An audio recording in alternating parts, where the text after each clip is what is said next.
Hello everyone! Welcome to a new series, Painting in Front of the Team nonetheless. So, you could see a similar thing on the Nekoma's channel, but we got to talk recently and they said they would like to see me do similar thing, and who am I to say no, especially after you showed so much interest in it. Word for the beginning, this series is not part of the main storyline and is also pre-time skip. After a very long time we are doing pre-time skip. So just keep that in mind when you watch it. And now let's get into it. As always, special thanks to my lovely patrons and all of you who subscribe and watch these videos. You're keeping this channel alive and going. Thank you very much, and I hope you will enjoy.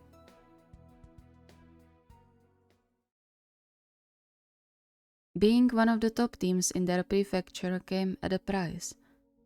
Oikawa knew that even before they hurled themselves into the pre-spring high practices. Fortunately, the coaches tried to keep the load even for everyone, which he was grateful for, especially concerning their first years. And yet, he still found himself staying late in the gymnasium more often than not, drilling one serve into the opposite floor after another, trying to nail a perfect one.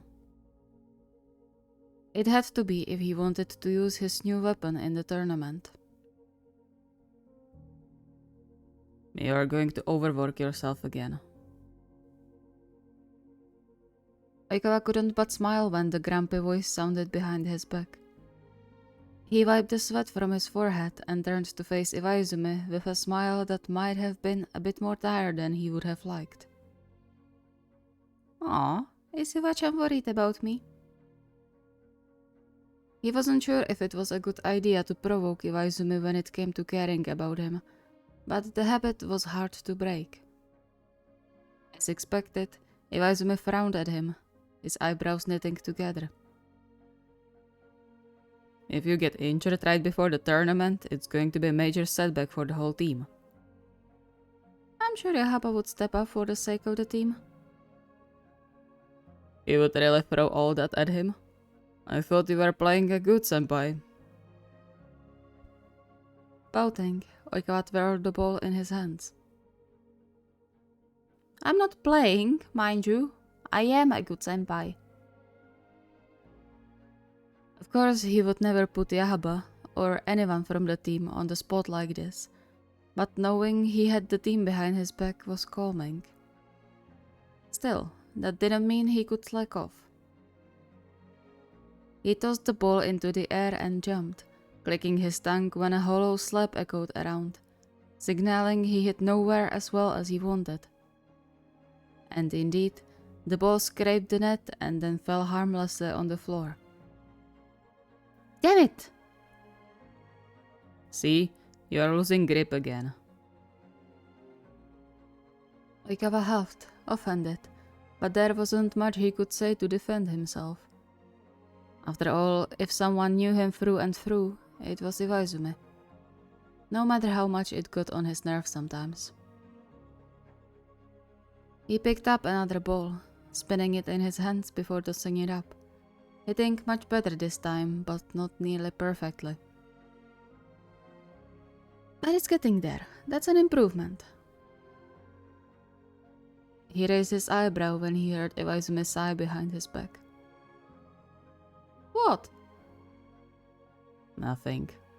You should pack up or we will be home late. You can go without me, you know.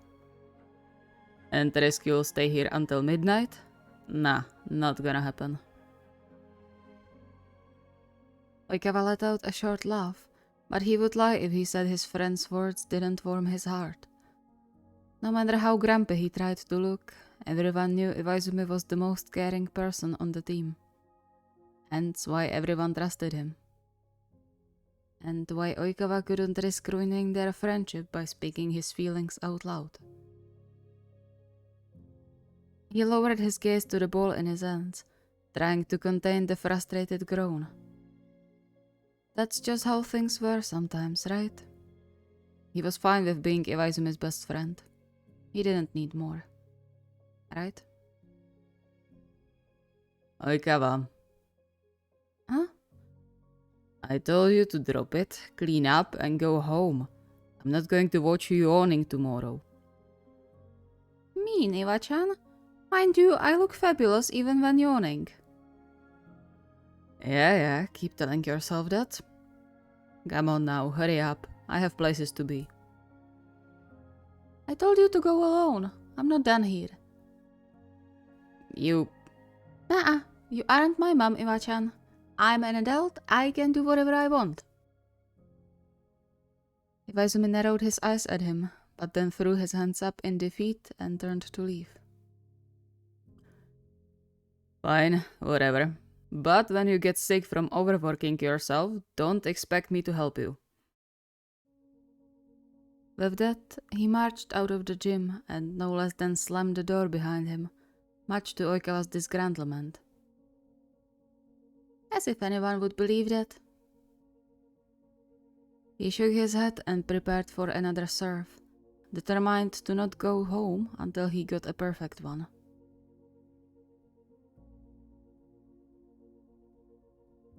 Days slowly became weeks, and the exhaustion from extra practices started to catch up with him. At least according to Iwaizumi, Oikawa couldn't feel any difference. He felt good, great even. His serve was taking shape, and he really couldn't wait to see Karasuno's faces when he would finally... Oikawa! He flinched, barely able to put his hands in front of his face to prevent a ball from hitting him square in the head. A nervous chuckle escaped his mouth when he realized it was Iwaizumi's spike he almost face-butted. An emergency hospital visit waiting to happen, that one. Sure, he was used to Iwaizumi throwing balls at him, but while his throw was strong, it had nothing on the brutal power of his spike. Good hit, Iwa-chan. Make sure to play like this in the prelims too, and no one stands a chance. Teeth bared, Iwaizumi marched to him, much to the amusement of the other third-years, whose snickers Oikawa couldn't not hear, and stabbed his finger into his chest. What was that? What? I was complimenting you. Why do you always think... No, you idiot. Why are you absent-minded in the middle of practice? Oh. Alright, they were. And having a little practice match too. With an exasperated sigh, Coach Irihata, thank goodness he was the one leading the practice that day, gave a timeout sign, saving Oikawa from more embarrassing moments. Though not from his teammates. Oikawa-san, are you feeling well? But he was staring at Iwa instead of at the ball. But wouldn't he see the spike if that was true? Shush, you're overstepping. Kindaichi recoiled, his eyes widening. Am I? No, you dummy. Snickering, Matsukawa leaned to Hanamaki, whispering in a way that assured everyone in the gym heard him. I think you might not be far with your assessment. Iwa is the only reason he ever spaced it out. Can everyone stop talking about me as if I wasn't here? He crossed his arms over his chest, putting on his best offended frown. How dared his teammates make fun of him for something that was 100% true? I was thinking about our next moves, that's all. Yeah, sure. Thinking several steps ahead is a good thing in volleyball, but don't let it lead to injuries. The whole team went silent for a second after Irihata's words, the gentle warning in his voice easily putting everyone back on the ground. Oikawa bowed his head a bit in apology. I'll be more careful from now on. That seemed to end the thing for most of the team, though he had to give Yahaba one more reassuring smile. However, one pair of eyes didn't leave him even as they went back to their respective halves of the court, burning holes through him. He didn't pay it much attention, already used to Iwaizumi's burning glares. That, and because the starting throbbing pain in his skull made focusing on things slightly difficult. But it was fine. Headaches weren't anything unusual recently. He just didn't drink enough again, that was all, nothing more to it. He continued to give the best sets to each of his teammates, happy whenever he saw his spiker's eyes glimmer with excitement. This was what he played for. The thrill, the excitement, the happiness hitting a ball well broad. For the trust his team put into him and his sets. Slightly out of breath already, he chased after yet another ball, the shouts and thumping of feet on the wooden floor becoming hollow in his ears as if he was underwater. He wavered when his fingers touched the ball, barely registering it slipping in the exact opposite direction than he wanted. Cover! His own breath sounded muffled to him, the floor suddenly swaying under his feet. His head spun and hurt, and yet it felt light. Perhaps a bit too light for his comfort. He made a wavery step, and then his knees gave up under him, sending him tumbling to the floor. He hissed, or at least he thought he did, when the impact sent a sharp pain through his ribs and elbow. His eyes stayed open, though he could barely see over the strange, blurry flare. The hollow thumping approached fast, mixing with dull voices, shouting words he didn't understand. Then something, or someone rather, turned him to his back, the lights blinding him for a moment before they got covered by a vague shape of dark brown and beige, soon followed by several smaller shades. Huh. Kawa. What? Kawa. A pitiful whine escaped his mouth, the sound slowly but surely starting to sound normally again. Something cold and wet landed on his forehead, the sudden change of temperature making him wince before a relief washed over him. His vision slowly cleared too, giving him a better understanding of what were the vague shapes above him. The faces of his teammates became more distinguishable, and above, or maybe below all, he recognized Iwaizumi leaning over him. His face twisted with what he, to his surprise, realized was worry. Oikawa, hear me? Yeah? He could swear everyone leaning over him let out a simultaneous breath. Yahaba then disappeared, his voice ringing in Oikawa's ears despite not understanding most of the words. Before he could think about it though, a very familiar hand turned his face back to Iwaizumi, the worry now even more prominent in the creases on his forehead. Didn't I tell you it's going to end badly? What? You practicing late, what else? You've managed to get yourself a fever, you dumbass. Oh. Letting out a deep sigh, Iwaizumi turned the cloth on his forehead and gave out a few instructions to someone out of Oikawa's field of vision. Can we do something else to help? Like call an ambulance or something?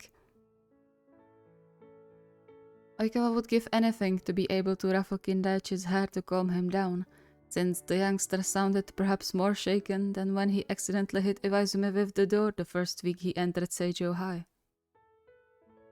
Though, even in his feverish state, he realized there was a thing he could do. Kunimi-chan, give Kindaichi a hug in my place. Both first years sputtered at that request, their cheeks coloring bright red. I would rather not. What? Using the situation to his advantage, Oikawa prolonged the surely pitiful expression he already had. So cruel, Kunimi-chan. My dying wish and you refuse. Don't be dramatic, it's just a fever. But still, and his best friend is distressed. Even you would hug me if I was distressed. Don't put your hopes too high, Terashikawa. So mean, Iwa-chan.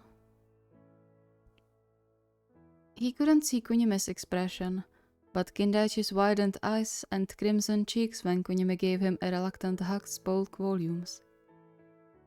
He would gladly be content with his matchmaking skills, but exactly at that moment, the painful throbbing in his head returned, perhaps even stronger than before. Focus on getting better first. Will you take care of me, Hajime? He was sure he didn't imagine the shock flashing in Iwaizumi's eyes when he unintentionally called him by his given name. But then his face softened like Oikawa had never seen before. You know I will. But if you do this again, I'll punch you. Deal. To Iwaizumi's credit, he hadn't moved from Oikawa's side even when he, together with Matsukawa, moved him off the court space. Not that anyone was in much mood to continue playing, and until Coach Irihata came back with the school nurse.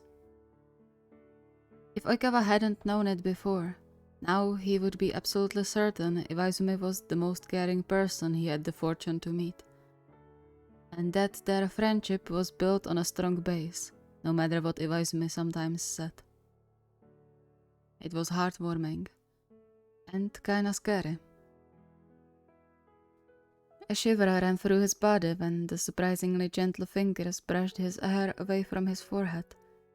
The sight of the tiny, yet so soft smile curling the corner of Iwaizumi's lips up as he handed him over to the nurse, following him all the way to the nurse's office.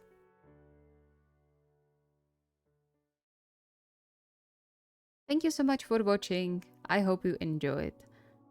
So, to this series, this is sort of part 1 of the whole series, where the older, let's say, the first gen setters are going to do the fainting.